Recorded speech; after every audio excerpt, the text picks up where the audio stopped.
People have come from all over with anticipation and glee. There's a tremendous amount of pomp and circumstance. There are weird vestments. There's Latin being said that most people do not understand. And there's smoke. Did y'all think I was talking about you? The conclave happened. Smoke went in the air, and we have a new pope. I don't know if you, like me, got the notification on your phone there was a new pope and ran immediately to your computer to watch the live stream. My phone started blowing up with texts from people all over wanting to know, did I know him? Because he's from Chicago and I served in Chicago. No, I don't know him. So many people around the world watching and waiting and talking and speculating and smiling and cheering and celebrating. I think more than just a leader, what all of this gathering and anticipation and celebrating is about is that we desperately need hope. We desperately need somebody to tell us that it's going to be okay, that this world we live in will have some security, some semblance of stability, some shining light of some sort somewhere. So we're longing for that and projecting it on to this blessed man who is now in Rome. In 2018, a framework was established called BANI. You may have heard of BANI. It used to be VUCA. Now it's BANI. BANI stands for brittle, anxious, nonlinear, and incomprehensible. And this is the framework of the world in which we live. Yay! Just means that nothing is as strong as we want it to be or think it is. That there's, generally speaking, a pretty large gap between our expectations and our experience of what happens. That things are not, despite our careful planning, predictable. And we only have an illusion of knowledge. No offense. It is no wonder we're desperately seeking hope. It is no wonder that we're desperately seeking some scintilla of stability in our lives in this world, that we've been living in this interesting time of the BANI world. And the saint we celebrate today, Gregory of Nazianzus, lived in his own BANI world. At the end of the reign of the Roman Empire, when we were still figuring out what it meant to be Christian, what we believed when we said we were Christian, when the fights were real about that. Interestingly, Gregory did not want to be a priest. His father was a bishop and forced him into the priesthood, and he really didn't want to be a bishop. His friend Basil tried to appoint him as a bishop once, and he backed out, and he finally got him to be a bishop the second time. Because the world was crazy, and he did not want to have a public part in that. I get it. I get it. In this reluctant priest and bishop, though, came one of the most eloquent speakers, one of our strongest theologians, who taught us about the trueness of the Trinity and established a great pneumatology. And y'all are deeply shaped in this. All of our faith is formed by the faith that Gregory helped establish and hold. And y'all who are graduating, and lots of us, all of us in this room, are called to be leaders in the church in this BANI time, when nothing seems stable.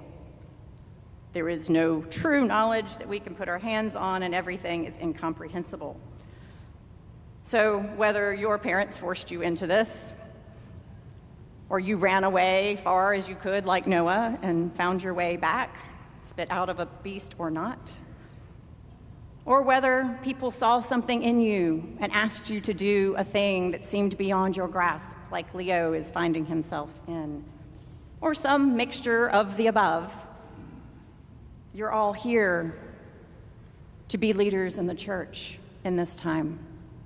And there's only one foundational need for leaders in the church in this time, and that is to share the transformative love of Jesus Christ with a hurt and broken world. When the world is uncontrollable and fragile and unpredictable and impossible to comprehend, we know that the truth of the love of Jesus Christ is the anchor in which we can root, the truth on which we stand, the stability we desperately seek. That is the only way to have stability in this world today. People keep asking me in the diocese, Bishop, when are things going to get stable?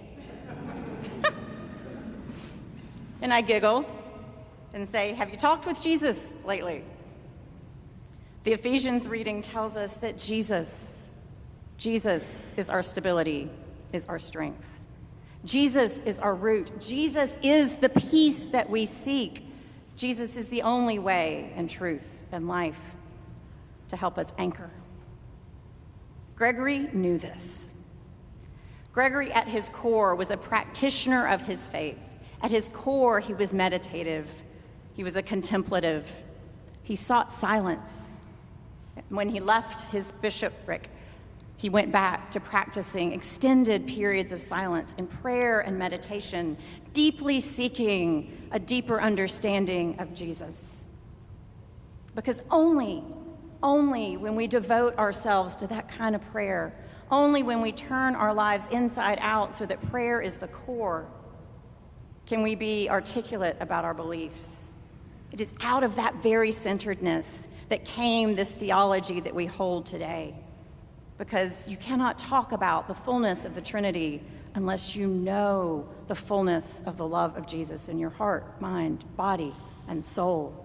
And Gregory knew that because he dedicated his life to prayer and understanding it. Now, I'm a fan of pomp and circumstance. I love a fancy vestment. I have some hats that are not truly appropriate for the church, but I like them anyway. And I loved the whole Pope watch. I joined with my friends in speculating about who it would be. I loved watching the live feed. I liked texting about the Pope I do not know from Chicago. And I know that in all of the asking and all of that longing is that need of each of us to desperately be seen, to be known for who we are and to be loved anyway, and to know that that's okay. And that we are still called in the midst of this world, that we might have a little bit of something to give, and to know that God is with us in it. That's what we want to hear. That's what we want to know. And we can't do anything without that knowledge.